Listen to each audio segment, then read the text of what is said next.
As a retired lawyer, I spent my entire life fighting for justice for everyone else. What I never expected was that in my old age, I'd have to fight for my own. And the most painful part, the person I exposed, was my own daughter-in-law, the very one I once trusted like family. So how did it all unfold? Subscribe to my channel, like and share this video, and follow along as I tell you everything. And don't forget to leave a comment, letting me know where are you watching from, my dear friends. It was 10:47 that night when I drove past the Charleston Business District, my old sedan humming against the quiet streets. According to my daughter-in-law Sienna, her company was still in a late meeting to finalize a contract. I remember that exact time because I glanced at the clock twice. Something inside me unsettled. As I turned the corner toward Raven Marketing Inc., the entire building stood in darkness, except for the faint glow of a security light reflecting off the company sign. The air felt too still, too quiet, for a place that claimed to be working overtime. I parked across the street and switched off the engine, my heart thudding. Maybe I was overthinking, I told myself. But mothers don't mistake that hollow tug in their chest. It's the sound of something being hidden from them. From the driver's seat, I watched the empty parking lot. A single car sat near the side entrance, a silver sedan I knew all too well. Sienna's car. I'd helped her pick it out 2 years ago when she said she needed something modest but stylish. The driver's door was unlocked. I could tell by the way the handle glinted under the streetlight, and her high heels were tossed carelessly on the back seat. My stomach twisted. Sienna was never careless. Every movement of hers was calculated, polished, staged. So why would she leave her shoes behind and her car unattended in a deserted lot at nearly 11 at night? A chill crept up my arms as I sat there gripping the steering wheel. Maybe she was at a late client dinner. Maybe she stepped out for coffee. Yet none of it fit. Not the silence, not the darkness, not the way my instincts whispered that she wasn't where she said she'd be. I turned off my headlights and sank lower in my seat. My pulse grew louder than the ticking clock on the dashboard. I thought about calling my son Austin, but I stopped myself. He would defend her, as always, say I was imagining things, that I didn't trust his wife enough. No, not this time. This time I would see the truth with my own eyes. I stayed there in the quiet, watching the empty doorway of Raven Marketing Inc., while the Charleston streetlights flickered like faint warnings in the dark. I opened the trunk and reached for the small toolkit I hadn't used in years. Inside were my old essentials from the days when I handled civil investigations: leather gloves, a roll of duct tape, and a tiny hidden camera that Isaac Turner had given me as a retirement gift. Isaac always said it could capture the truth without anyone realizing. Tonight I finally understood what he meant. My breath fogged in the cool Charleston air as I slipped on the gloves. Every motion felt deliberate, quiet, almost ritualistic. I crouched beside Sienna's silver sedan, the metal still faintly warm from the road. My knees protested, but I pressed on, sliding my hand under the rear wheel well until my fingers found the perfect hollow. Years of legal work taught me where people never look. With a steady hand, I peeled the tape, fixed the camera in place, and angled it toward the driver's door, just enough to capture whoever approached, but not a single inch of the car's interior. Isaac's voice echoed in my head, calm and measured as always.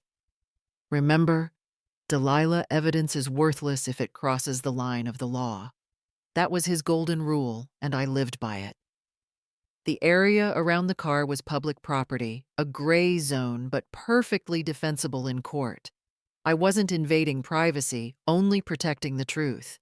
Still, my pulse raced, like I was standing on the edge of something I couldn't yet see. When I straightened up, my back ached, but a strange calm settled over me. The building across the street remained silent, its glass doors reflecting the pale streetlight. I brushed the dust off my gloves, then looked one last time at Raven Marketing Inc. The wind lifted a few strands of my gray hair, and I could almost feel Isaac's approving nod somewhere in the night.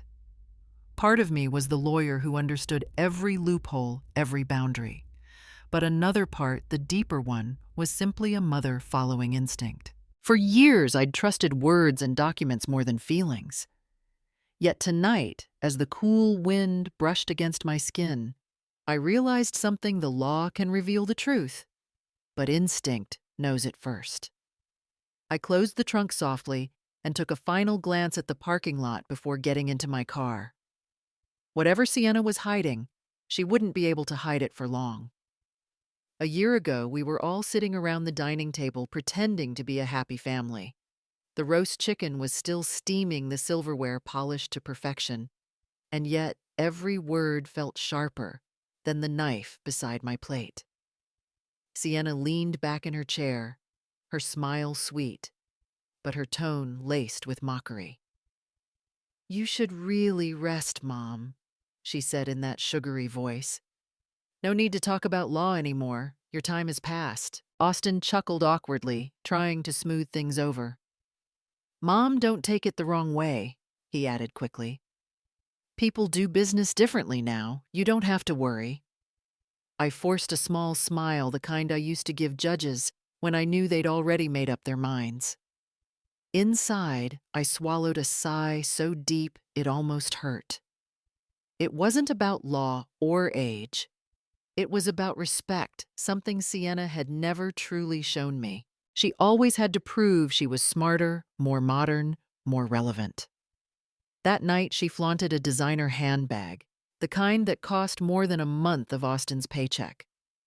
She spun it on her wrist and said lightly, "A gift from my boss for a successful campaign." Her tone was casual, but I caught the quick glance she gave Austin, testing whether he'd question her. He didn't. My son only smiled tiredly, rubbing his temple, as if avoiding another argument. I noticed the quiet tension in his eyes, the way he avoided looking at the bills stacked near the fridge. They were still paying off their son's school tuition, yet Sienna paraded luxury like a prize. I said nothing then. I'd learned that words only fed her arrogance. Still, a seed of unease rooted itself deep in my chest. The kind that whispers, "This isn't just vanity, it's deceit." As I watched her sip her wine, tilting her head with that superior smirk, a strange familiarity struck me. I had seen that expression before in courtrooms, on the faces of clients who believed charm could bend truth. They'd sit across from me, confident and untouchable, until evidence caught up with them. That same arrogance now sat across my dinner table, wearing lipstick and calling me Mom. That night I went home and couldn't sleep. The words replayed in my head, her voice dripping with that false kindness. "Your time has passed." Maybe she thought so. But experience doesn't expire. It waits, it watches, and someday it strikes. When I got home that night, the house felt too quiet, the kind of silence that makes every sound echo. I turned on the light in the living room, its warm glow spilling over the framed photos and the stack of old law books on the shelf. My hands moved automatically, a habit formed from years of late nights preparing cases. I poured myself a glass of red wine, the deep burgundy color swirling like memory itself.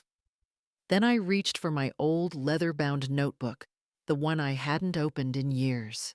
The pages were yellowed at the edges, filled with my handwriting, case numbers, client names, strategies that had once made headlines in Charleston courts.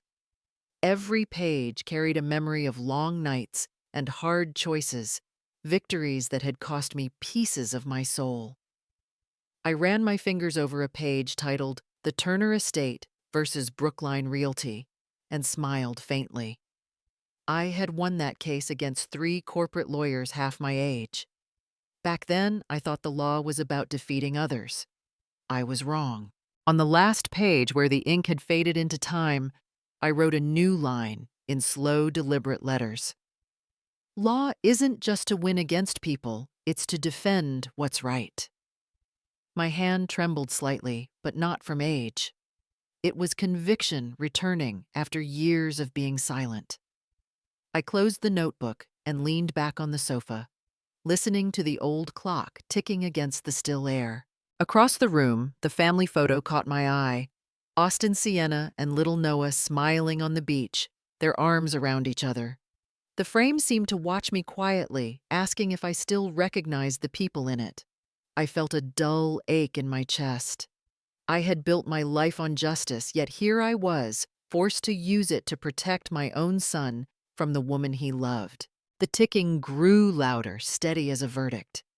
I whispered to the empty room, the words tasting both sorrowful and certain. If my son refuses to see the truth, then I'll let justice open his eyes. The wine sat untouched on the table as I rose, turned off the light, and stood in the doorway. For the first time in a long while, I wasn't just a retired lawyer or a forgotten mother. I was both, and that combination was more powerful than either alone. My name is Delilah Warren, and for most of my life, people in Charleston knew me as the woman who never lost a case she believed in. I was the first female criminal defense attorney in the city to overturn a wrongful conviction, a man who had spent 20 years behind bars for a crime he didn't commit. That case had made headlines back then. Reporters called me the woman who argued against time itself.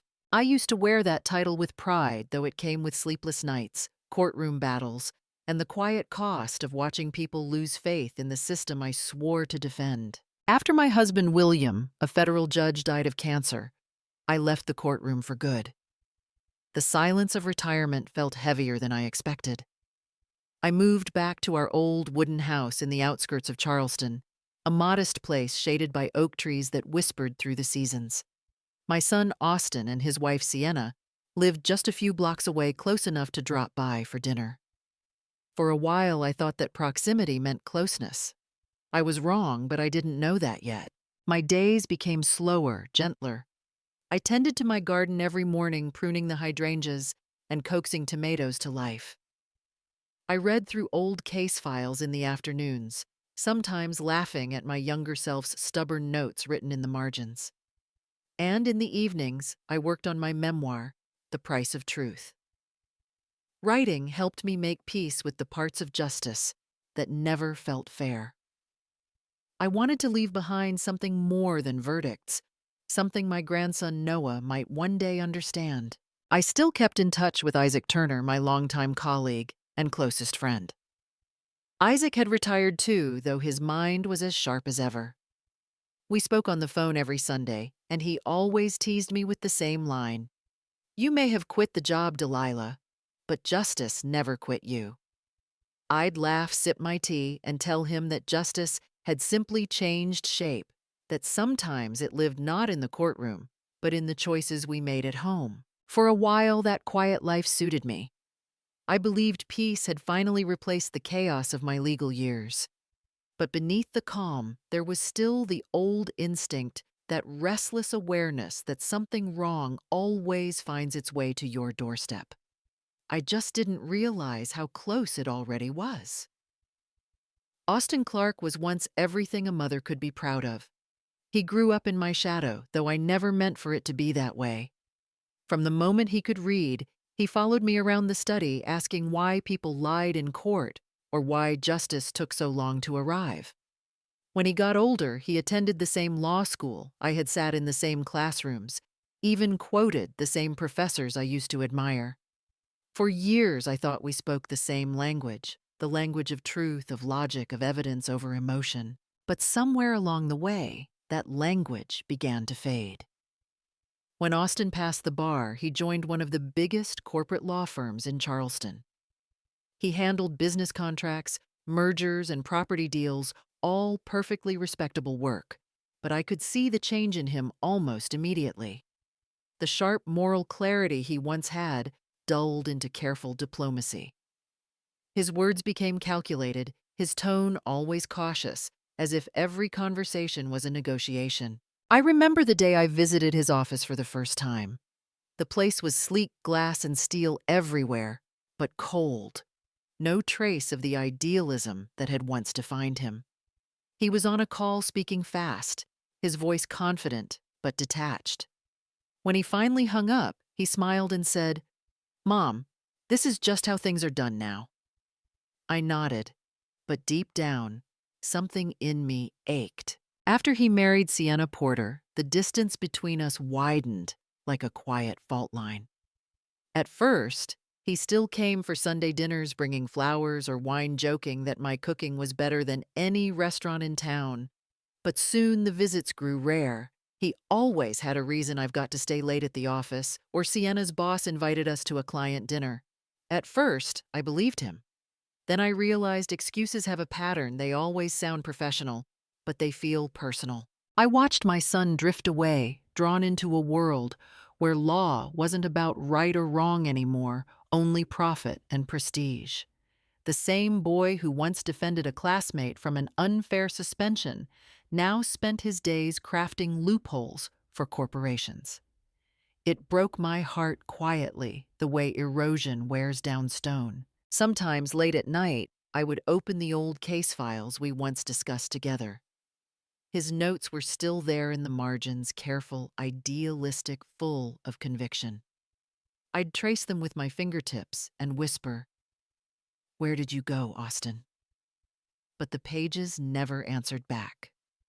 Sienna Porter was the kind of woman people noticed the moment she walked into a room. At 32, she had the poise of someone who understood how to turn attention into power. She used to sell cars at a luxury showroom in downtown Charleston, all charm and confidence, until the day she met Austin.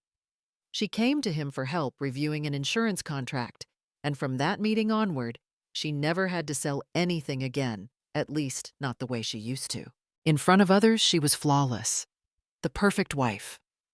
She knew how to make people feel small in her presence, but never directly. It was always wrapped in politeness, in compliments too smooth to question. At family dinners, she would praise Austin for his success, smile warmly at me, and refill my wine glass as if affection came naturally. "You've raised such a wonderful man, Mrs. Warren," she'd say. But the moment I looked into her eyes, I could see at the distance the quiet disdain she never bothered to hide completely. She claimed she was always busy. Meetings, clients, late-night work calls. Her schedule sounded like a parade of ambition. Yet the truth was written in plain sight for anyone who cared to look on her social media. I remember one night, Noah showed me her phone by accident while watching videos. There she was dressed in sequins holding a glass of champagne, the caption shining beneath. "Work hard, play harder." Another photo showed her posing with a new Chanel bag. Her smile practiced her life, curated to perfection. It wasn't the life of a tired working mother. It was performance art. I once tried to offer advice gently, because I still believed kindness could reach her. It was after dinner one evening when Noah had gone to bed. She was scrolling through her phone, checking likes, not even pretending to listen. I said, "You should think about saving a little more for Noah's future." My voice was soft, not judgmental. She looked up, her smile tightening into something colder. "The future belongs to the young," she said evenly. "Not your generation, Mrs. Warren." That moment stayed with me. Her words weren't loud, but they cut through years of patience. There was no respect, no humility, only the quiet arrogance of someone who believed beauty and youth could rewrite the rules. I realized then that Sienna didn't just want to belong to our family. She wanted to outshine it. And Austin, blinded by her charm, couldn't see what she truly was, a woman more invested in appearances than in the foundation that held everything together. Sometimes I wonder if I should have seen it sooner, that behind the polished smile and designer bags was something colder, something calculating. But then again, people like Sienna survive on one simple truth. Most of us want to believe what looks good. Noah was 6 small for his age, gentle, in a way that made people lower their voices around him. He was the kind of child who said thank you without being told, who tried not to cough too loudly when he was sick so he wouldn't bother anyone. Austin and Sienna always said he was doing great, but the truth was different. The boy was often left with the babysitter or kept in after-school programs until late evening. They said it was because of work. I knew better. It was convenience disguised as responsibility. I became the one who picked him up most days. He'd run toward me with his little backpack bouncing and his hair sticking to his forehead, always smiling, like I was the only familiar face left in the world. At home, we'd sit by the window and read together. His favorite was Charlotte's Web. He liked when I used different voices for each character, and when I told him that every story has a kind of law, not written in books, but in the heart. I called it the law of honesty. He listened carefully, eyes wide, as if memorizing something sacred. One evening, while I was slicing apples for his snack, he asked Grandma, "Why does Mom always say she has to work, but never eats dinner with me?" The knife stopped in my hand. For a moment, I couldn't answer. I just smiled and brushed his hair aside. "Grown-ups get lost sometimes," I said softly. "They forget what matters most." But inside, my heart ached. There's no courtroom for questions like that. No verdict that can fix the loneliness of a child. On weekends, I'd take him to the park. He loved feeding the ducks and naming them after characters from his storybooks.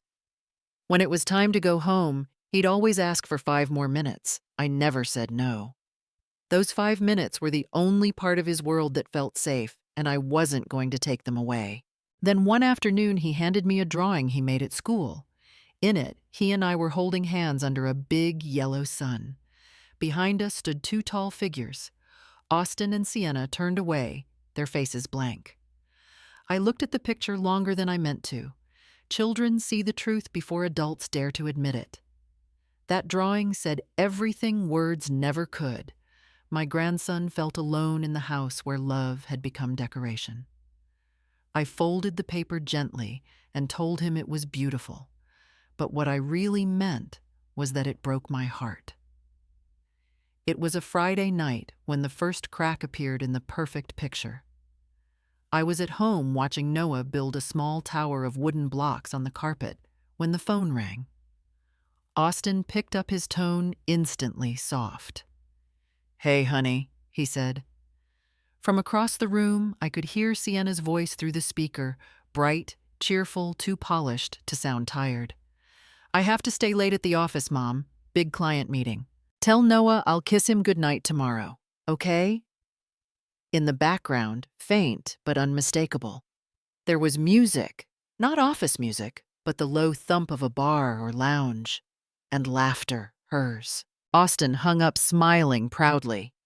"See, Mom? She's working late again. That woman's got drive. You should learn to trust people more." I didn't answer. He'd always confused diligence with deceit, faith with blindness. I just nodded and turned back to Noah, who had stopped building his tower and was now staring at his father, his small face uncertain.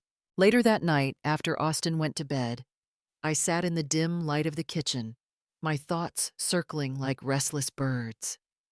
My instincts had served me well for decades in courtrooms full of liars and polished smiles. That same chill in my spine now whispered that Sienna's story didn't fit. I opened my laptop, typing the company name slowly, Raven Marketing, Inc. The name alone felt like something out of a bad novel. The search results came up fast.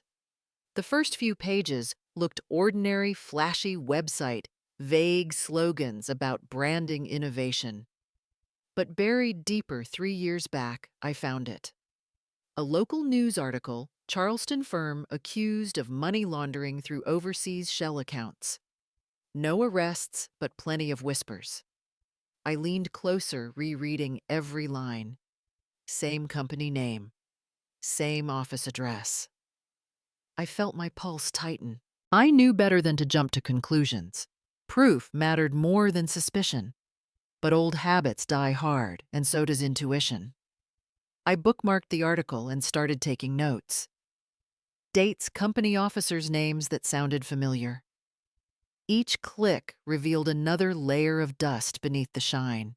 When I finally closed the laptop, the clock read 12:37. The house was silent, except for the steady tick of the hallway clock and the soft breathing of my grandson asleep down the hall. I looked toward Austin's closed door, thinking of his words. You should trust people more. Maybe so. But trust without truth is just wishful thinking. And I hadn't survived this long by wishing. That night, I made a quiet promise to myself.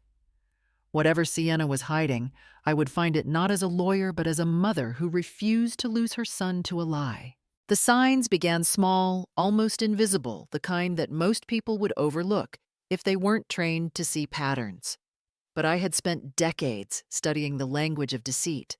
Lies like fingerprints always leave traces. One morning, while helping Sienna look for her car keys, I noticed a folded taxi receipt at the bottom of her handbag.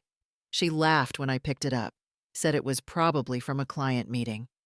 But the destination printed on the slip said otherwise, the Harbor Club, a private bar on the waterfront, famous for its cocktails and live jazz, not exactly a place where contracts get signed. I tucked the receipt back where I found it and said nothing. Silence can be more powerful than accusation. A few days later, as she hung her coat on the chair by the entryway, a faint scent lingered in the air. Not Austin's cologne, his was mild, practical, the kind you barely notice. This was different. Musky, expensive, unmistakably masculine. The kind of scent chosen by someone who wants to be remembered. I caught it once, then again, the next morning on the same coat. My stomach tightened. I didn't need to say a word. The truth had its own perfume, and it was rarely pleasant.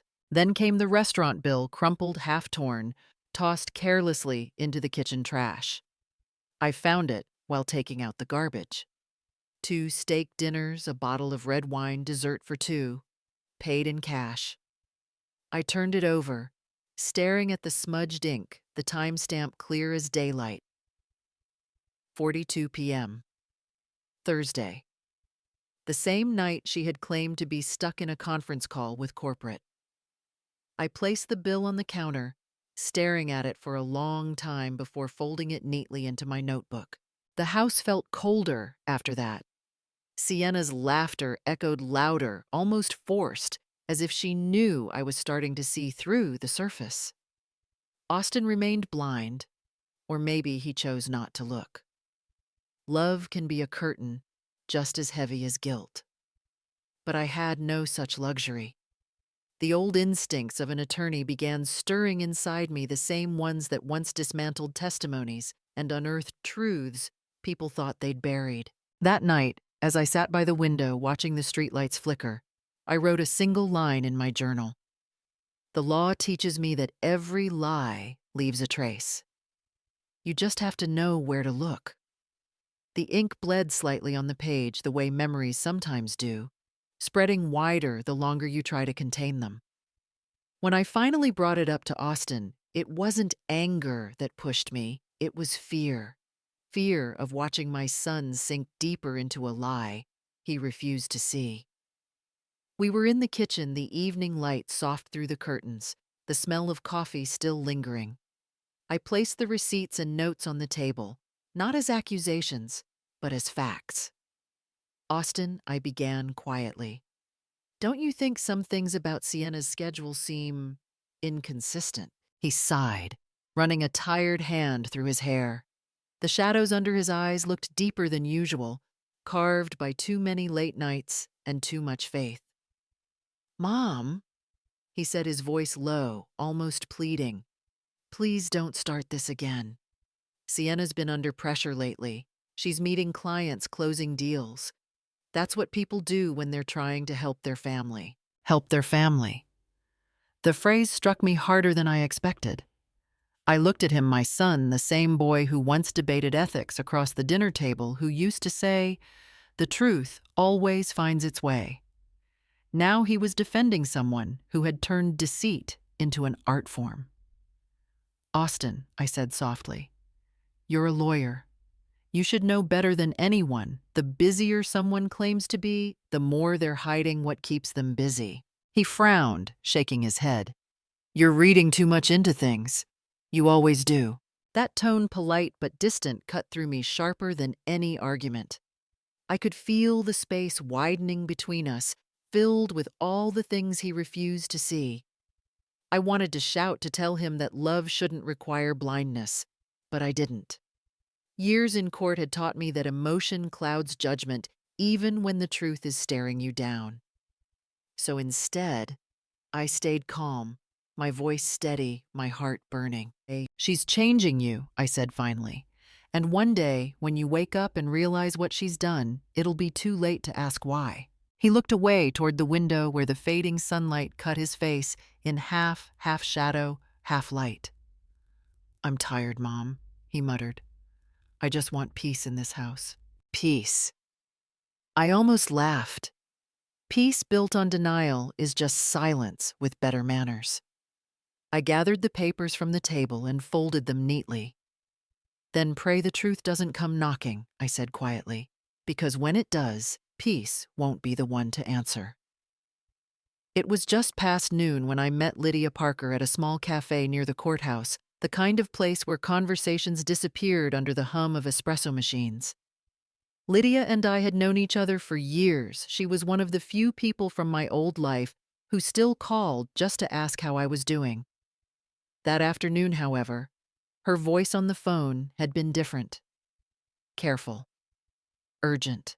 When she arrived, she ordered tea instead of her usual black coffee, a subtle sign but one I caught instantly. She leaned forward, lowering her voice.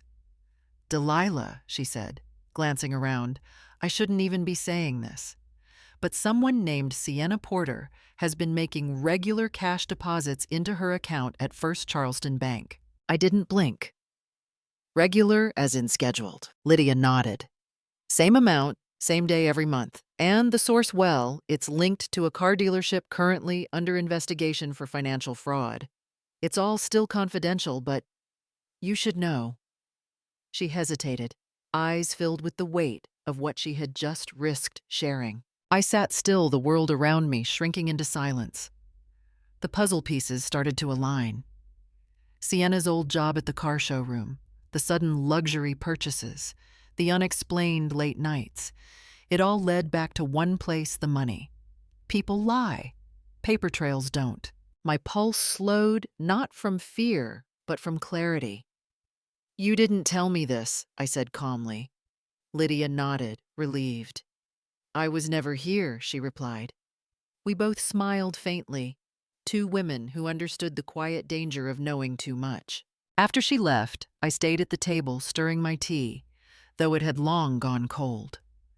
My mind was already moving through statutes and precedents, regular deposits tied to a fraudulent business disguised as personal income that was money laundering through civil transactions, a felony, if proven intentional. I didn't need to be in court to recognize the smell of a crime. It was the same scent that lingered in every case I'd ever won, greed mixed with arrogance. I took out my notebook and wrote just one line, my handwriting firm, deliberate. Follow the money. Every criminal case begins with the wallet. It was something my mentor once told me, and it had never failed. As I looked out through the cafe window, the Charleston afternoon glowed with that deceptive calm. The city always had sunlight on water laughter in the distance. Beneath it all, secrets moved quietly like currents beneath the tide. And I had just found the first one. The next morning, I decided to pay a visit to Raven Marketing.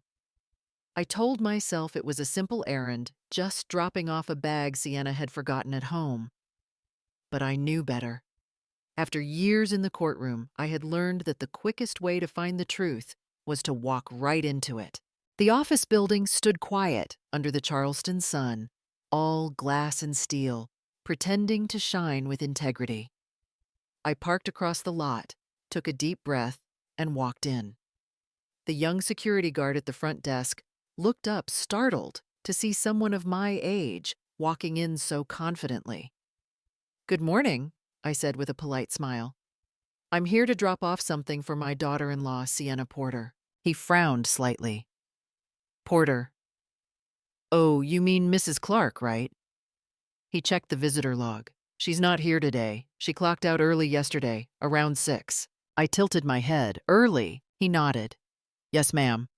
She said she was finishing a late meeting, but she actually left before that." Something sharp and cold settled in my stomach. "May I asked, pointing at the guest sign-in sheet beside him. The name Sienna Clark was scrawled in neat cursive at 5:52 p.m. But on the live security feed displayed behind the counter, the timestamp on the hallway camera showed her leaving nearly 20 minutes earlier. Same clothes, same bag, different story. I thanked him quietly, not showing the tremor in my hands. "You've been very helpful," I said. He smiled, unaware that his simple honesty had just tightened the noose around a liar's neck. Outside, the parking lot stretched empty under the harsh noon light. The asphalt shimmered, but the chill inside me only deepened. Sienna's car wasn't there, of course. I stood for a long moment, my fingers gripping the bag I'd brought as a prop. My pulse echoed in my ears, slow, steady, certain. Once upon a time, I used to rely on instinct. Now I had something far better. Evidence. The kind that doesn't care about tears or explanations. The kind that holds up under oath. As I turned to leave, a gust of wind swept through the lot, carrying the faint smell of exhaust and betrayal. I looked back one last time at the glass facade of Raven Marketing and whispered to myself, an old lawyer doesn't need intuition. She just needs proof. That night I sat by the kitchen window, the house wrapped in silence, the kind that makes every thought sound louder. I picked up the phone and called Isaac Turner. It had been months since we last spoke, but his voice hadn't changed. Still calm, still carrying that dry humor only old lawyers share. "Delilah," he said, half teasing, "you only call this late when trouble's brewing." "You're not wrong," I replied, my tone steady. "I need a favor and a technician you trust. Someone discreet." There was a pause, then the rustle of papers on his end. "Tell me it's legal," he said, though I could hear the faint smile in his voice. "It's within limits," I assured him. "Public area only, no invasion of privacy." Isaac sighed. "Fine. I'll make a call in the morning. But Delilah, remember, if you record in a public space, you're covered. The moment that lens crosses into personal property, you're not." "I know," I said softly. "I wrote that rule once." After the call, I stayed up mapping out the plan. Years of cross-examinations had trained my mind to work like a clock, no detail left to chance. I drew a rough sketch of Sienna's car, the silver sedan she prized like a trophy, and marked the perfect spot under the right rear wheel, well a shadowed crevice where dust and secrets both liked to hide. The angle would capture the license plate and anyone approaching or leaving the car. By morning, the technician, a quiet man in his 40s, with eyes that missed nothing, arrived at my doorstep, sent by Isaac himself. He barely spoke, only nodded when I showed him the location. Within 15 minutes, it was done. A tiny infrared lens, invisible to anyone who didn't know where to look, sat nestled behind the wheel like a patient witness. When Sienna's car rolled out of the garage that afternoon, the camera went with it, blinking to life the moment sunlight touched the sensor. She had no idea she was carrying her own evidence. I watched from my window as the taillights disappeared down the street, my reflection faint in the glass. I wasn't proud, but pride had no place in justice. What I felt was clarity, that rare, clean quiet before the storm. For years, I had watched others in court twist the law to their advantage. This time, I would use it the way it was meant to be used, not to destroy, but to reveal. In the stillness of that morning, I whispered to myself, every case needs a prosecutor. This time it's me. Charleston woke under a blanket of thin fog that morning, the kind that blurs the line between night and day. I stood in my kitchen, the smell of strong black coffee filling the air, trying to steady my hands as I poured a cup. The world outside was quiet, too quiet, as if it was holding its breath for what I was about to see. I carried my laptop to the dining table, slid in the tiny memory card, and clicked open the file marked with yesterday's date. The screen flickered to life. At first, there was nothing but the faint hum of the parking lot's night air, the glow of a single streetlight blinking like a tired eye. Then movement. A figure stepped into frame, familiar even before her face appeared. Sienna in her red coat, the one she always wore to look professional, yet approachable. The sight of that coat sent a cold pulse through my chest. She glanced around once quick and practiced, then crouched beside her car. Her hands moved with precision, too precise for panic. I leaned closer to the screen, my breath catching. She unscrewed the license plate with a small tool, slipped it into her bag, and pulled another from the car's trunk. The camera's night vision caught every motion in perfect clarity. The smooth exchange, the quick tightening of screws, the casual wipe of her hands afterward. It was the choreography of deceit. I froze. My heart was beating too loudly, drowning out the morning sounds of birds and distant traffic. No! I whispered to myself, though the evidence was right there playing on loop. There was no confusion, no mistake. She had done this before you could tell by the ease of her movements. She wasn't afraid. She was efficient. I rewound the clip, watching again, slower this time. Each second seemed heavier than the last. The timestamp read 10:42 p.m. The same night she'd told Austin she was at the office finishing reports. A bitter laugh escaped my throat. Reports indeed. I took a deep breath, forcing my pulse to calm. Years in the courtroom had trained me to separate shock from strategy. Emotion clouds judgment, but evidence never lies. I paused the video at the moment her face turned toward the camera, illuminated for half a second by the flickering streetlight. Calm, focused, unapologetic. I whispered into the still air, my voice trembling, yet resolute. An innocent woman doesn't switch license plates in the dark. The words hung there sharp and final, like the click of a gavel striking wood. I closed the laptop slowly, the fog outside thickening into gray. The truth had finally shown its face, and it was wearing red. The next frame played like a scene from a film I never wanted to watch. The parking lot was nearly empty, the fog curling low around the lampposts. Then from the corner of the screen, headlights cut through the haze, a black SUV pulling in slowly, deliberately. The driver's door opened, and a man stepped out. He was tall fit, wearing a leather jacket that caught the dim light just enough to show confidence, not caution. His hair was cropped short, his movements sure and easy, too easy for someone meeting a married woman in the dark. He glanced around once, scanning the lot, with the awareness of someone who had done this before. Then Sienna appeared from the opposite side, still in that same red coat, her heels clicking softly on the pavement. She hesitated only a second before walking toward him. When they met under the flickering street lamp, there was no doubt. He pulled her close, one hand on her waist, and kissed her not gently, not accidentally, but with the kind of familiarity that kills all excuses. I froze, staring at the screen as the scene unfolded in silence. No sound, no dialogue, just betrayal, written in movement. My pulse slowed, a dull ache blooming in my chest. Then without a word, they both got into Sienna's car. The SUV stayed behind its engine, idling for a moment, before shutting off. I leaned forward, rewinding the footage, pausing it right as the two of them pulled away. Zooming in, I focused on the SUV. The plate number came into view sharp under the infrared lens. I wrote it down instinctively, the way I'd done 1,000 times during investigations, evidence first, emotion later. But the lawyer in me whispered a warning I couldn't ignore. This isn't just adultery, I muttered to myself. This looks like something much darker. Money laundering. Fraud. Maybe even coercion.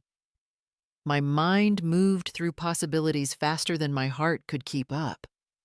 I'd seen it before, affairs used as leverage, as payment, as control. Whatever this was, it was more than a broken marriage. I paused the video at the moment of their kiss. The frame froze, catching her tilted face, his hand pressed against her back, the reflection of the streetlight gleaming on their silhouettes. And in that frozen image, I caught my own reflection on the laptop screen, an old woman's face, lined by disappointment, lit by the pale blue of truth. I had spent my career staring down liars across the courtroom. But this was different. This wasn't just deceit in theory. This was betrayal in flesh and blood. And it had driven straight into my family's heart. I sent the footage to Isaac through a secure hard drive that afternoon. Years of handling evidence had taught me one thing: never email anything you might one day have to present in court. He called back 3 hours later. His voice, usually steady, carried a note I hadn't heard in years: concern. Delilah. He said, I checked with a contact at the bureau. That black SUV in your video, it's already on their radar. It's part of an active investigation. I gripped the phone tighter. Investigation for what? He sighed, papers rustling faintly on his end. Vehicle laundering. A ring operating out of Georgia. They steal cars, strip them for parts, then reassemble and sell them through legitimate dealers to clean the money. It's organized crime, not petty theft. And whoever's driving that SUV, they're not amateurs. The words sank like ice through my spine. My mind went immediately to Sienna.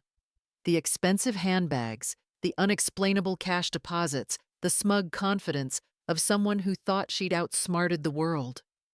And if she's connected to this, I asked quietly, though I already knew the answer. Isaac hesitated before replying. If the connection can be proven even indirectly, she could be charged as an accessory to trafficking stolen property. That's 5 to 10 years, depending on intent and cooperation. But Delilah, this isn't just about her. If money is passing through Austin's household, he could be implicated too. The room went silent. Outside, the cicadas screamed in the humid Charleston air, but I barely heard them. My eyes fell on the family photo sitting beside my laptop, Austin, Sienna, and little Noah smiling in front of the beach house. I reached out, tracing their faces with my fingertips. The image suddenly felt like a lie carved in glass. I understand, I said finally. Send me what you have on the case. Isaac's tone softened. Delilah, don't do anything reckless. Let law enforcement handle this. I gave a dry laugh. You forget who you're talking to, old friend. I spent 30 years teaching law enforcement how to handle cases like this. He sighed again, but didn't argue.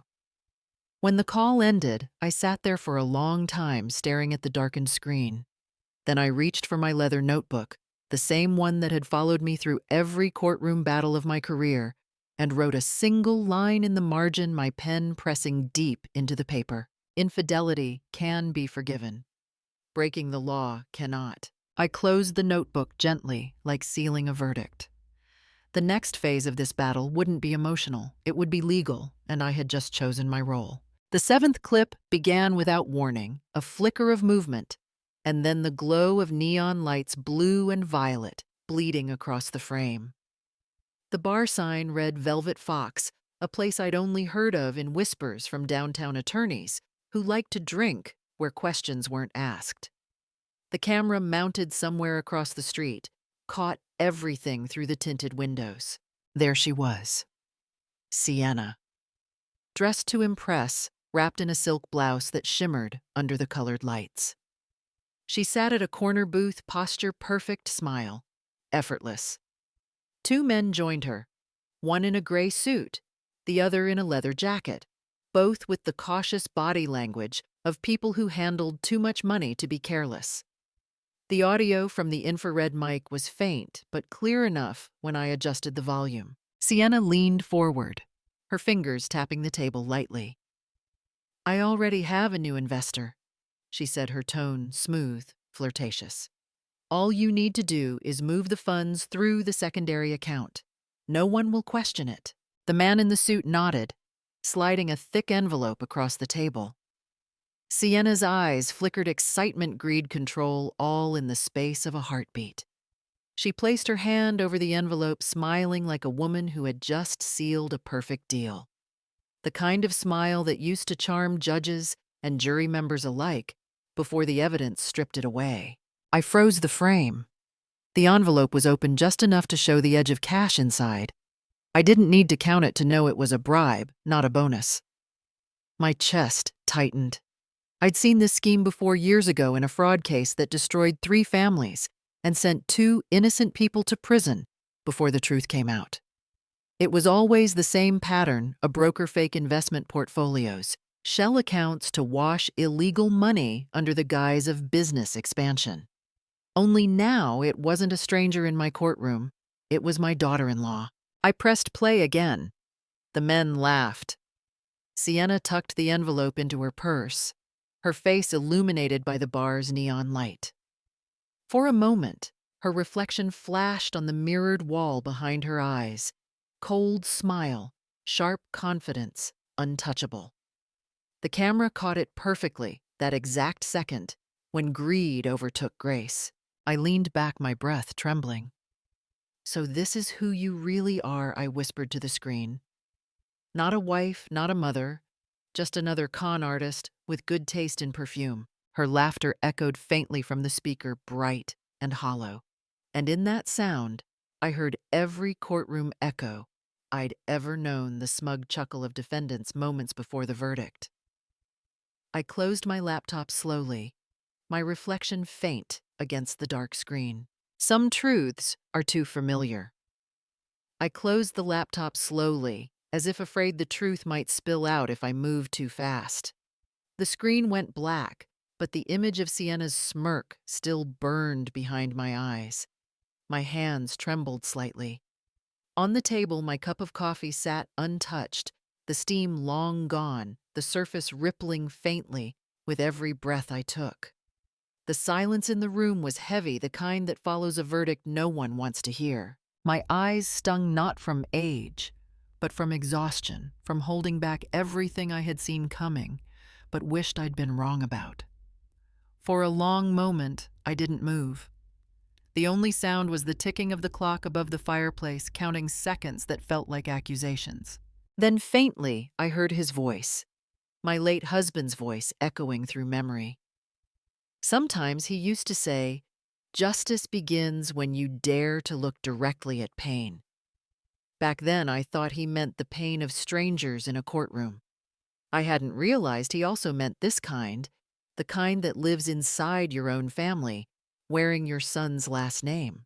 I pressed a trembling hand to my forehead and whispered into the stillness. She didn't just betray my son.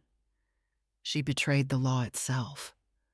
The words came out raw, heavy, with a quiet fury that only truth can ignite. For years, I had watched others crumble under the weight of their lies. Now I saw how easily deceit had crept into my own home, disguised as charm, ambition, and family dinners filled with polite laughter. I took a long breath, steadying myself. Emotion was human, but action was justice. And I had never been one to stop at emotion. Pushing back my chair, I stood and crossed the room to the old metal cabinet by the wall. The key hung on a thin chain around my neck, a habit I never broke even after retirement. I unlocked the cabinet, the door creaking open like a secret being remembered. Inside were fragments of my past life, sealed folders, old case files, and a small box labeled Turner and Warren Private Counsel. I reached in and pulled out a single business card. The edges worn, but the name still clear, Martin Hale, Private Investigator. I set the card gently on the table, right beside a new folder marked Raven Marketing Evidence. The two items sat together like an alliance waiting to be formed. I straightened, no longer sorrowful, but resolute. The courtroom might be behind me, but justice was not. Outside, the Charleston morning brightened, the fog lifting, as though the city itself were waking with me. I looked out the window and whispered, "It begins now." The days that followed were heavy with silence, the kind that hums under your skin, carrying both fear and determination. I worked quietly, methodically, the way I used to, when a case was just beginning to take shape. Every morning I called Isaac through a secure line. We spoke like we had years ago in the courthouse, precise, restrained, not wasting words. I sent him the files, the videos, the bank slips. He logged everything by time and source, preserving the chain of custody, just as the law demanded.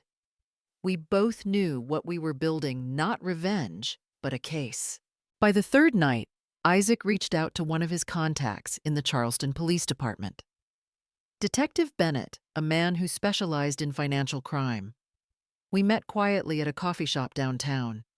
I showed him a summary of the evidence, careful not to accuse, only to inform. "I don't want to destroy her," I told him, my voice steady. "But I won't let her hurt anyone else, especially my son." Bennett nodded. He'd seen that look before, the look of someone who had already buried too many illusions. At home, things grew tense. Austin had started noticing my distance, the guarded way I spoke around Sienna. One evening, he cornered me in the kitchen, his tone weary, desperate. "Mom, why are you doing this? You're treating her like a criminal." I turned to him, and for a moment I saw the little boy who used to sit in the gallery and watch me argue cases. "Austin," I said quietly, "hope is not evidence. Don't let love blind you from what's in front of you." He didn't answer. He just looked at me, hurt and uncertain, then walked away. That silence cut deeper than any argument could. Meanwhile, Sienna kept up her act. Charming, polite, still claiming she had late meetings, still smiling through dinner as if nothing had changed. But I'd spent a lifetime studying deceit, and she was starting to make mistakes. No liar is perfect. It was Thursday when the call came. Isaac's voice crackled through the phone. "Delilah, check Noah's trust account," he said. "Now." I opened my laptop, logged in, and there it was, a transfer of $18,000 from one of Sienna's private business accounts. The note read, "Consulting reimbursement." My breath caught. The money had landed directly in Noah's trust, a protected account under federal law. It was more than a moral slip. It was a criminal act, using a child's fund to launder illicit money. I stared at the screen, then whispered, "She just handed me the proof." Isaac was silent for a moment before replying, "Then it's time, Delilah, time to open the door." I closed the laptop slowly. Outside, thunder rolled across the Charleston skyline, rain streaking down the window. It felt like the beginning of a trial, not in a courtroom, but in life itself. This time, I wasn't just defending justice. I was defending my family.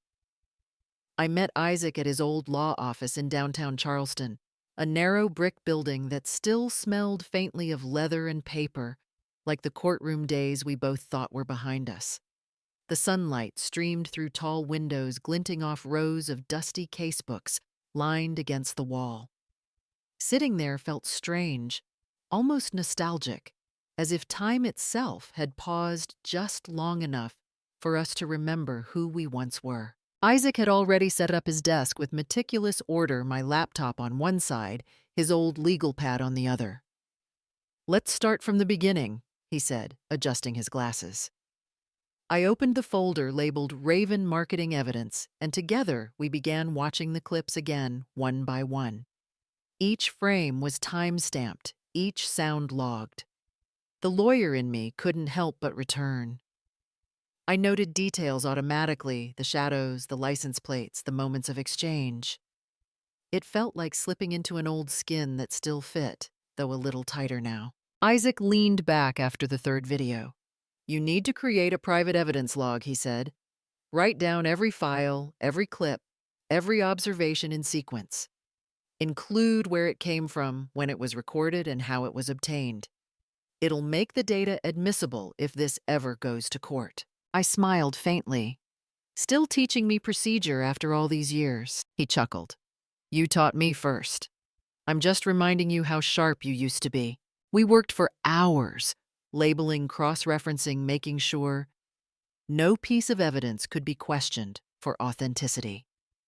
Every note I wrote felt like reclaiming a part of myself I'd put away after retirement, the disciplined mind of an attorney who once believed in fairness above fear. But this time, I wasn't preparing to defend anyone. I was preparing to expose the truth. When the sun dipped low and the office filled with the soft gold of evening, we outlined the plan.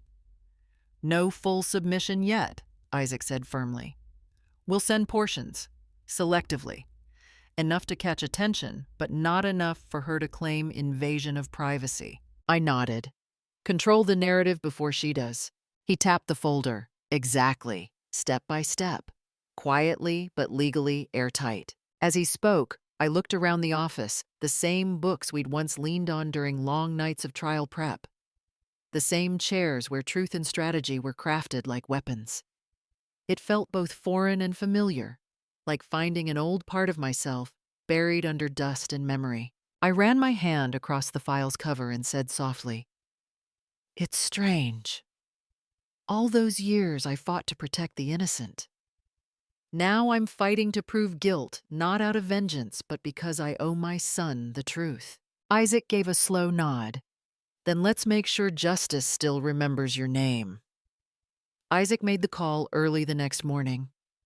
I sat beside him in his office, the faint hum of the old ceiling fan, the only sound between us as he dialed.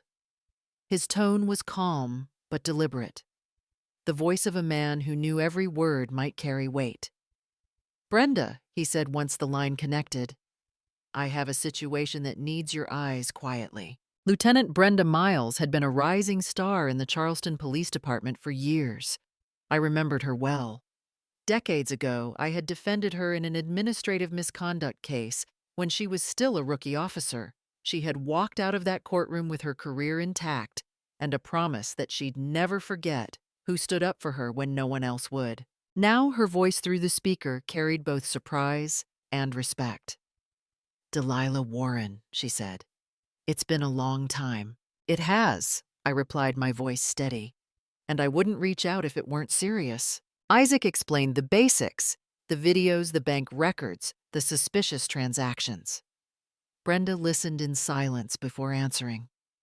"If I agree to look at this, it has to be treated as an anonymous submission. I can't officially tie it to you unless it's verified. We'll need to establish chain of custody and confirm that the material was obtained legally before anything moves forward." "Understood," I said firmly. "I've spent my life building cases the right way. I won't start breaking the rules now." Later that afternoon, I prepared the package myself. A small, encrypted hard drive labeled Evidence A sat inside a padded envelope, along with a printed log listing the videos, timestamps, vehicle plates, and transaction details. Every document was clean, professional. No emotion, no opinion, just fact. I sealed it carefully and handed it to Isaac, who drove it straight to Brenda's office. She would process it through the department's secure submission unit, a small, cautious beginning to something far larger. That night, the house felt heavier than usual. I opened my personal safe, the one hidden behind an old painting in my study, and placed a duplicate hard drive inside. On top of it, I set a sealed envelope written in my own hand. The note was simple. "If anything happens to me, open this file. It contains the truth." I paused for a moment, staring at the handwriting. It felt surreal, as if I were drafting my own testimony before the trial had even begun. Then I locked the safe, turned off the light, and stood alone in the quiet. There was no turning back now. Justice was in motion, slow but deliberate, just the way it should be. The message came late in the afternoon, just as Austin was leaving the office. His phone buzzed once the notification lighting up the screen with a number he didn't recognize. There was no text, just a short video file. Against his better judgment, he pressed play. The footage was grainy, filmed at night. A familiar red coat. A parking lot. And Sienna unmistakably crouched beside her car, unscrewing a license plate before replacing it with another. For a few seconds, Austin just stared frozen. His first instinct was denial. It had to be fake, a cruel trick, maybe even someone trying to blackmail him. He deleted the message, then quickly restored it again, his hands trembling. The timestamp, the car model, even the building in the background all matched too perfectly. That evening, when he got home, he found Sienna cooking in the kitchen, humming softly to herself. The image of her on the screen wouldn't leave his mind. "Sienna," he said finally, his voice unsteady. "Someone sent me a video of you at your office changing a license plate." Her eyes widened, then filled with tears so fast it almost looked rehearsed. What she whispered, covering her mouth. "Austin, you can't believe that. Someone's trying to destroy us. Probably your mother. She's never accepted me." He frowned, caught off guard.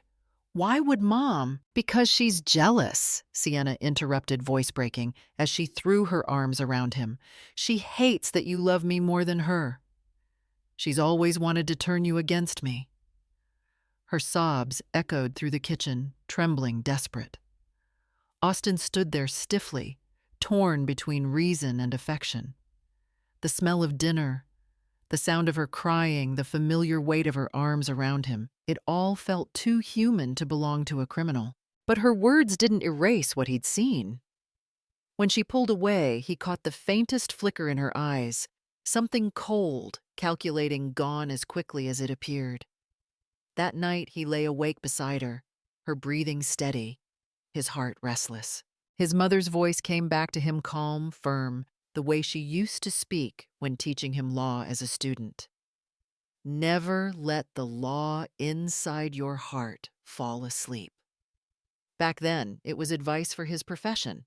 Now it felt like a warning for his soul. Near midnight, unable to resist the gnawing doubt, he took Sienna's phone from the nightstand and unlocked it quietly. The banking app was still open in the background. His stomach clenched when he saw a recent transfer, $18,000 to an account labeled Noah Trust Fund. He scrolled through, trying to find context, but his pulse was racing too fast. Then, as if on instinct, he closed the app and deleted the history. He couldn't look any further. Admitting the truth would mean shattering the life he'd built. He lay back down beside Sienna, staring into the dark, realizing that silence was the only thing holding their family together, and that it was beginning to crack. Sienna showed up on a Saturday morning just as the azaleas outside my porch had started to bloom. I saw her car pull into the driveway, spotless, as always, her reflection neat and composed in the window.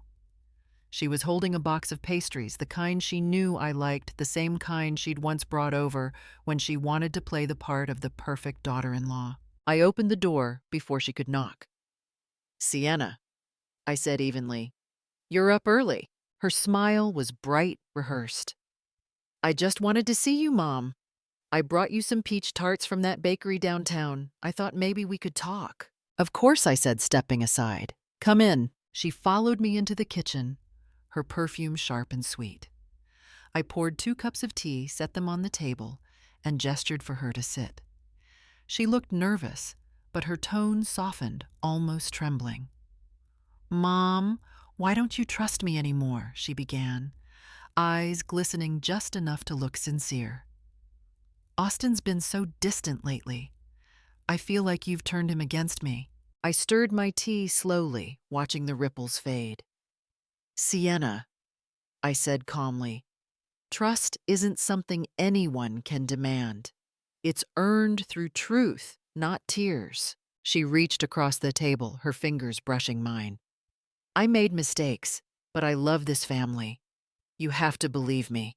I gave her a small smile and said, "The law doesn't care about age or emotion, dear.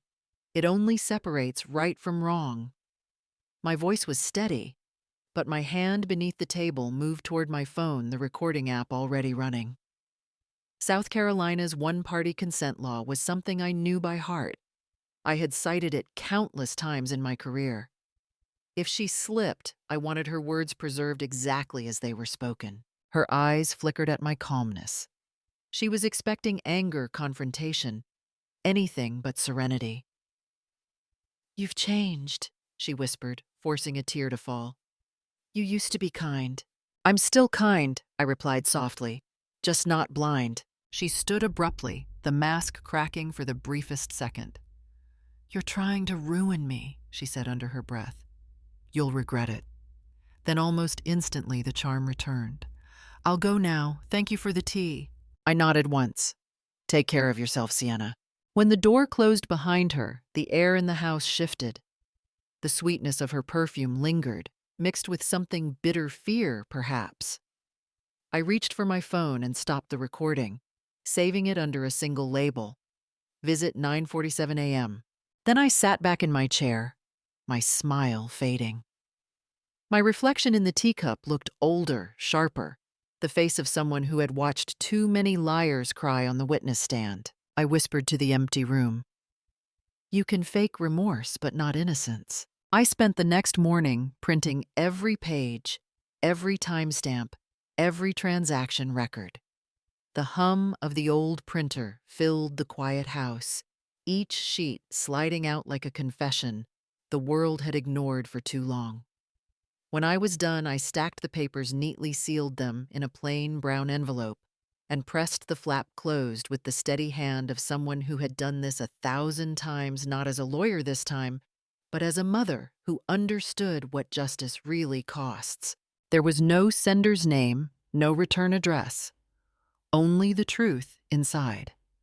On top of the files, I placed a single note, a line from my old case journal, written years ago in a moment of reflection. "Don't seek revenge with anger. Seek justice with proof." It wasn't vengeance I wanted. It was clarity. A clean, irreversible line between right and wrong. At the post office, I watched the clerk weigh the envelope and slide it into the outgoing bin marked Charleston Police Department, confidential mail. When it disappeared behind the metal chute, I felt a strange calm settle in my chest, the quiet that comes after a verdict when emotion finally gives way to fact. But the work wasn't finished. Back home, I sat at my desk, opened my laptop, and drafted an encrypted message to Brenda Miles. The subject line read simply, "For review." I attached the digital files, the footage, the transaction list, the evidence log Isaac and I had prepared. Beneath it, I typed only one sentence. "A mother wants to protect her son, but she cannot let a crime walk free." I hit send, then sat back, listening to the faint patter of rain beginning against the window. Charleston rain was soft but relentless like truth itself. It didn't destroy, it revealed. Hours passed. The sky turned slate gray and the house grew dim. I carried the remaining copy of the file to the living room and set it on the coffee table beside my cup of cold tea. The ticking clock filled the silence, matching the slow rhythm of my heartbeat. I stared at the folder, the evidence that could end Sienna's freedom, and in some ways, end my son's peace. My reflection in the window looked older, heavier, the kind of face shaped by both mercy and resolve. I rested my hand on the folder and whispered to myself, "The law doesn't ask if you love them. It only asks if you're willing to tell the truth." Outside, thunder rolled low across the bay. I closed my eyes and let the sound wash over me, knowing that by the time the storm passed, the wheels of justice would already be turning, and that no matter how this ended, none of us would ever be the same again. It was just past 7:30 in the morning when the pounding on the front door broke the quiet of the Clark residence. The house usually filled with the hum of the coffee machine, and Sienna's soft pop music now echoed with sharp, rhythmic knocks that carried authority. Austin, still in his work shirt, coffee mug in hand, froze mid-step. From the staircase landing, I could see everything: the tension, the confusion, the inevitability. Two uniformed officers stood at the door flanking a woman I knew well, Lieutenant Brenda Miles. Her presence meant only one thing: the time for warnings had ended. Austin opened the door, his voice uncertain. "Can I help you?" Brenda's tone was calm but formal. "Mr. Clark, we're here on official business. We have a warrant." She held up the papers, crisp and official, the seal of Charleston Police glinting in the morning light. I stepped forward from the staircase, still composed. "A search warrant." I presume I asked evenly. My tone measured the kind of voice I used to use in court when reminding a young prosecutor of the rules. Brenda met my eyes for a brief moment. There was no malice, only the gravity of duty. "And an arrest warrant," she said, "for Sienna Porter." Austin blinked the words, seeming to catch in his throat. "An arrest? What? There must be some mistake." But before he could continue, footsteps echoed from upstairs. Sienna appeared at the top of the staircase, her silk robe tied loosely around her waist, her hair pinned up a green facial mask, still half-dried on her face. She frowned, clearly irritated at the noise. "Austin, what's going on? Who are these people?" Brenda unfolded the document and began reading aloud, her tone steady. "Sienna Porter, you are under investigation for trafficking and transporting stolen property, as well as federal financial fraud." The words hung heavy in the air. Sienna froze mid-step, her face draining of color beneath the pale mask. For a heartbeat, she seemed not to understand. Then as the meaning struck, her voice cracked. "What? That's insane. You can't be serious." Austin turned towards her, confusion and disbelief warring in his expression. "Sienna, what is she talking about?" "I don't know," she cried, her voice rising. "This is your mother's doing. She's been trying to destroy me." Brenda motioned to the officers. "Ma'am, please cooperate. We have probable cause and video evidence." The officers stepped forward. Sienna stumbled back a step, looking from them to Austin, then to me, her eyes wide, desperate, searching for mercy. I held her gaze calm and unblinking. "I warned you once," I said quietly, almost more to myself than to her. "The law remembers what people hope it forgets." Brenda's voice broke the silence. "Mrs. Porter, you have the right to remain silent." The rest was procedure, the same process I had watched countless times in court, only this time it unfolded in my own family's living room. The moment Brenda began reading Sienna, her Miranda rights, the entire house seemed to hold its breath. The officers stood firm, their voices calm and rehearsed, but Sienna's composure shattered instantly. Her face crumpled, tears streaking down the remnants of her sleeping mask. "No, you don't understand," she cried, stumbling backward until she nearly collided with Austin. "She set me up." "Your mother's been planning this. She wants to destroy our family."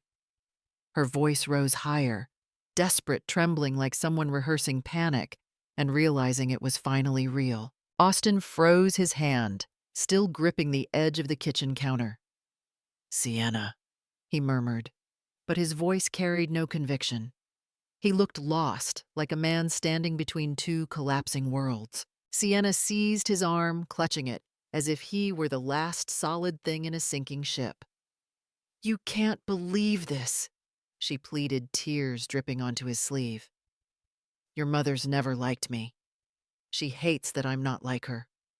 I'm younger, different, and that terrifies her." Her tone twisted from fear to accusation, from sobs to venom, as if she were performing for an invisible jury. The officers exchanged glances, unmoved. Brenda continued the formalities, her voice level.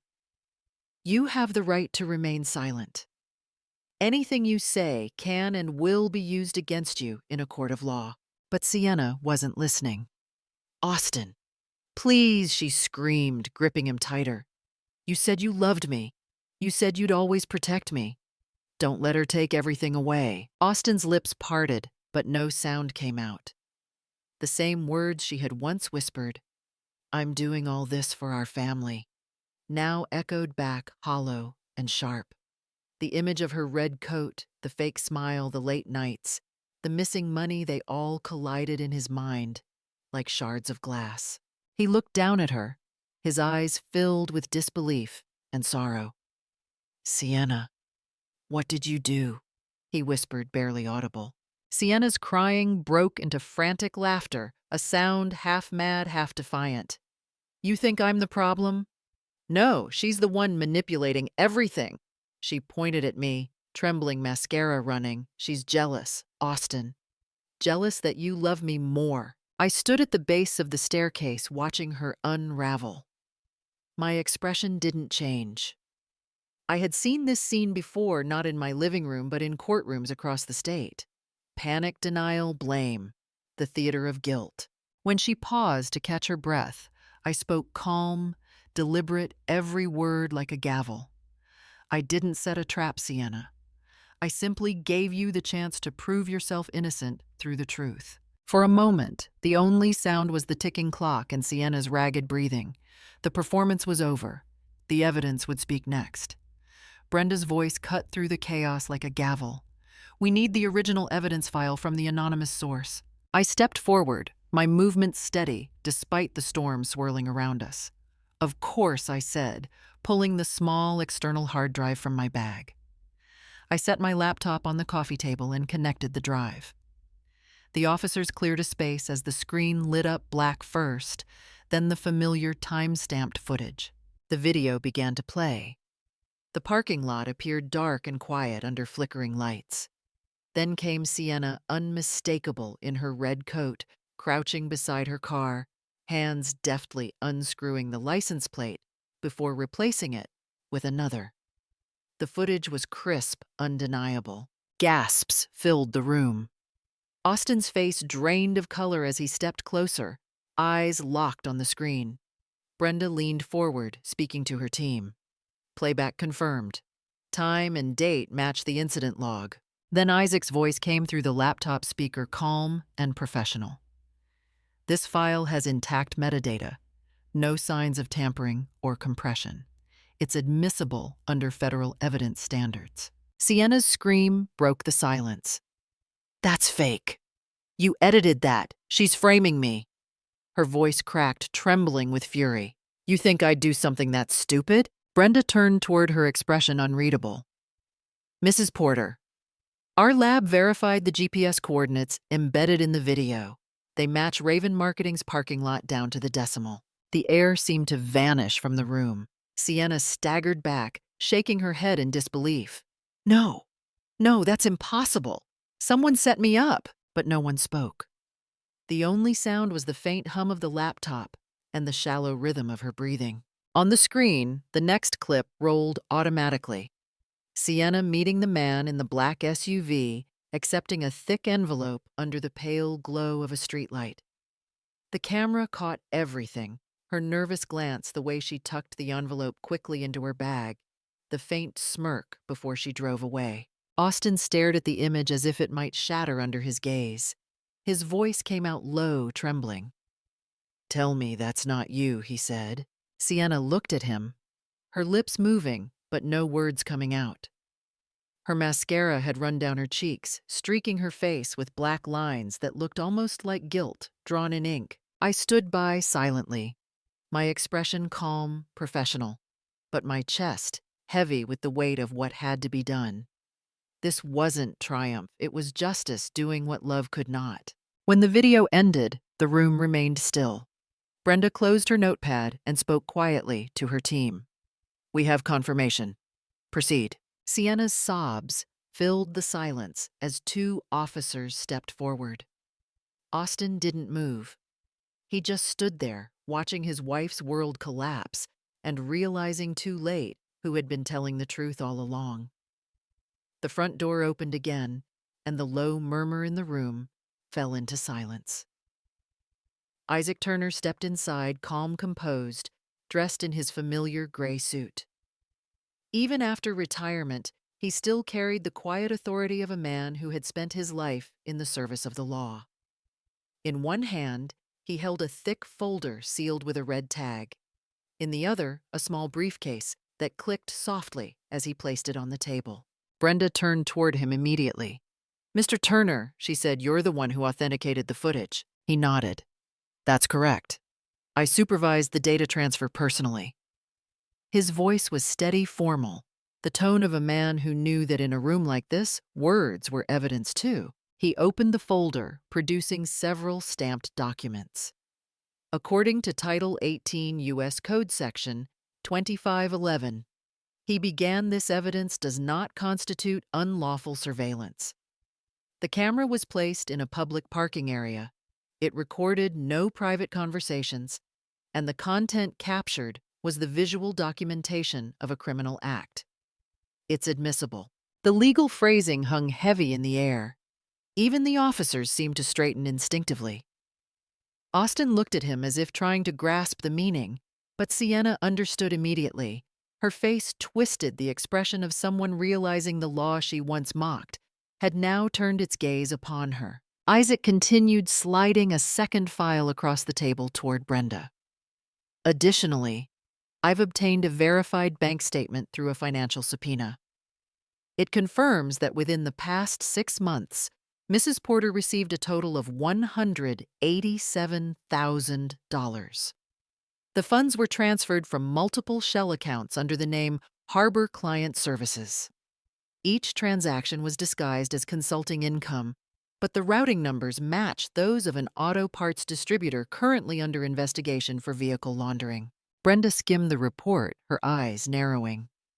"That's more than enough for the fraud division to move forward." Sienna let out a choked laugh, half disbelief, half despair. "You went through my bank records. That's illegal." Isaac looked at her, not unkindly, but with the weary patience of a man who'd spent a lifetime explaining the obvious to the guilty. "Not when there's probable cause and a judicial warrant," he said simply. Across the room, I watched him, feeling the old rhythm of courtroom justice return, the precision, the control, the clarity. Isaac had always been the steady hand to my fire, the one who reminded me that law wasn't about vengeance, but truth. When he was done, he gathered the remaining papers and handed them to Brenda. She gave a curt nod of acknowledgement. I spoke quietly, my gaze fixed on Sienna. "She used the law to make money." I said each word deliberate, and I used the law to take justice back. For a moment, no one spoke. The rain outside had stopped. Only the faint rustle of paper filled the air, the sound of justice sealing its case. The sound of the handcuffs clicking shut echoed through the house like a final verdict. Sienna's wrists trembled in the steel grip as the officers turned her toward the door. Her mascara was smeared, her hair disheveled, yet her voice still carried that piercing defiance that once charmed rooms full of clients and friends. "You'll regret this, Austin!" she screamed, twisting her head back, eyes wild with fury. "She won. Your mother finally won." No one answered. The silence that followed was heavier than the accusation. Austin stood in the center of the living room, both hands clutching his head, his shoulders shaking. The reality before him, his wife in handcuffs, his home turned into a crime scene, was too much to bear. His voice came out cracked and raw. "Mom, what have you done?" I looked at him, my heart tightening even as my face stayed calm. There was pride in my stance, but also sorrow, the kind that only comes when you've chosen truth over peace. "You once defended criminals in court, Austin," I said softly. "Now you can see what justice really means. It spares no one, not even those we love." For a moment, his eyes met mine, hurt, confused, but deep down understanding. The law had always been his mother's language, now it had spoken its hardest sentence. Behind him, Brenda gave a quiet nod to her officers. "Take her out." The officers guided Sienna toward the door. Her legs buckled slightly as she stumbled on the marble step, but no one reached to steady her this time. She turned her head once more, tears streaking through her ruined makeup. "You think you're righteous, Delilah," she spat. "You'll die alone." I didn't answer. Some words don't deserve echo. The front door opened, letting in the sharp, clean light of morning. It poured into the hallway, bright and unrelenting, falling across my face and the old family portraits that lined the wall. For a moment, the light felt almost wholly pure, unforgiving, the kind of light that reveals everything, even what you'd rather not see. As they led Sienna past the gate, Austin took a step forward, then stopped. His breath caught like someone waking from a long, cruel dream. He didn't follow her. I stood tall by the staircase watching the scene unfold. The breeze carried the faint scent of jasmine from the garden, the same flowers I had planted years ago when peace still lived in this house. Now their fragrance mingled with the ache of justice served too late. The door closed. The silence returned, this time absolute. I looked toward my son, his face buried in his hands, and whispered, "Not for him, but for myself. Justice asks for truth, not comfort." The morning sun climbed higher, bathing the living room in light that felt both warm and merciless. I didn't move. I just stood there upright, unyielding, a woman who had saved her family the only way she knew how, by breaking it first. The courtroom smelled faintly of old wood and cold air when the sentence was read. Sienna Porter was found guilty on all charges: financial fraud, possession of stolen property, and vehicle laundering. 6 years in federal prison. Her expression was blank, as though her body had heard the words, but her mind refused to. The reporters outside caught only silence. No tears. No words. Just the sound of cameras clicking a rhythm that once followed her for her glamour, now for her disgrace. Within a week, her social media accounts vanished, her name erased from the company website she'd once bragged about running. The friends who used to toast champagne at her table didn't return her calls. Karma doesn't always roar. Sometimes it simply deletes you. Austin sat through every day of the trial, shoulders tense, eyes hollow. When the verdict came, he couldn't even look at her. Afterward, he came to see me, no words at first, just the sound of his quiet breathing as he stood in the doorway of my porch. Finally, he said, "Mom, I'm sorry." His voice cracked on the second word. "You were right. I just couldn't see it." I touched his arm gently. "You saw love, Austin. You just didn't see the lie beneath it." He nodded, tears welling, but unshed. "I can't forgive myself, not yet." And then, as quietly as he came, he left, saying he needed time to think, to live somewhere where every room didn't echo with memories of her voice. Months passed. The seasons in Charleston softened. The air grew lighter, the storms less frequent. And in the quiet rhythm of my new mornings, there was Noah, bright, curious, the small heartbeat that made the house feel alive again. With Isaac's help, I completed the paperwork that made his guardianship official. For the first time in months, I felt the kind of peace that doesn't come from victory, but from doing what's right. One evening, as the sunset poured golden light across the living room, I sat beside Noah at the old oak table. He was tracing letters with his small fingers in one of my old law books, the spine worn and cracked from years in court. "What does this word mean, Grandma?" he asked, pointing at justice. I smiled, my voice soft but certain. "It means doing what's right, even when it hurts." He tilted his head, thinking, "Like you did." I looked at him, the reflection of light in his eyes, innocence meeting truth. Maybe I said quietly, "Justice begins with the truth, Noah, always with the truth." Outside, the wind carried the faint scent of magnolia and rain, washing away what was left of the past. The afternoon light fell softly through the lace curtains, painting the kitchen in shades of gold and quiet. Outside, the garden had begun to bloom again, small white roses climbing the fence, lavender, swaying gently in the breeze. Noah's laughter carried across the yard as he chased a little golden puppy around the patch of daisies. The sound was pure, unburdened, the kind of sound that heals what life once broke. I poured hot water into my teacup, watching the steam curl upward like memory itself.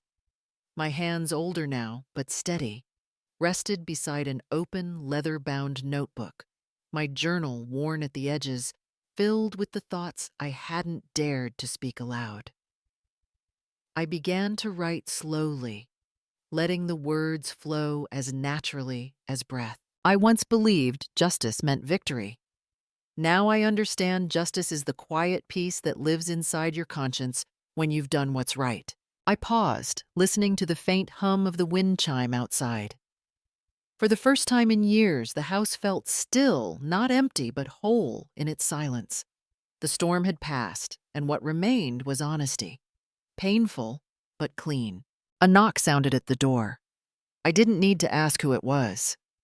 Austin stepped in quietly, holding a small paper bag from the bakery down the street, the same place he used to go as a child. His eyes were tired, but softer now. He stood for a moment, watching Noah through the window. "He's growing fast," I said gently. Austin nodded, his voice low. "He looks happy." Then after a long silence, he turned toward me. "Mom," he said quietly, almost as if afraid to break the air, "you did the right thing." The words were simple, but they carried the weight of years' guilt, love, and forgiveness intertwined. I smiled faintly. "Justice wasn't mine to claim," I said. "It was ours to learn." He didn't reply. He just stepped forward and placed a hand on my shoulder, not as a son seeking comfort, but as a man finally at peace with the truth. When he left, the sun was dipping low behind the trees, turning everything to amber. I closed my notebook, took a slow sip of tea, and let the warmth settle inside me. The voice in my mind, calm, resolute, whispered the lesson I wanted Noah and every woman who had ever been silenced to remember. Old age isn't weakness, it's the power to face truth without fear. And as the screen faded to black, my final words lingered. If you've ever been betrayed by someone you loved, share your story. Justice may move slowly, but it never loses its way.